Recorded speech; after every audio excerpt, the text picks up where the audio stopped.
যখন রাধারানী যখন রাস করতে করতে যখন অসুস্থ ক্লান্ত হয়ে পড়েছে, তখন গোবিন্দ নিজে হাতে করে চন্দ্র সেবা করছে। তখন আমাদের এটা সেবা কুঞ্জ। হ্যাঁ, মানে গোবিন্দের হাতটা রাধারানীর এই এখানে আছে, এই জায়গাটায় চন্দ্র সেবা করতে, বুঝলো? বুঝলো, এটা সেবা কুঞ্জ। হ্যাঁ, আর এখানে এইসব গাছগুলো দেখছো, এরা রাত হলেই দিন হলেই গাছ হয়, আর রাত্রি সব গোপী হয়, বুঝছি?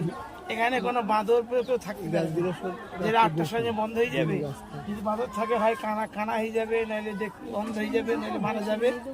মানুষও থাকলে হয় বোবা হয়ে যাবে, না কানা হয়ে যাবে, না অন্ধ হয়ে যাবে, নাহলে মারা যাবে, বুঝলো?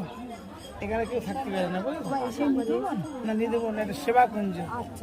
এখানে রাধারানী রাস করতে করতে ক্লান্ত হয়ে পড়ে, তখন গোবিন্দ যাতে করে চরণ সেবা করছে, সেবা কুঞ্জ।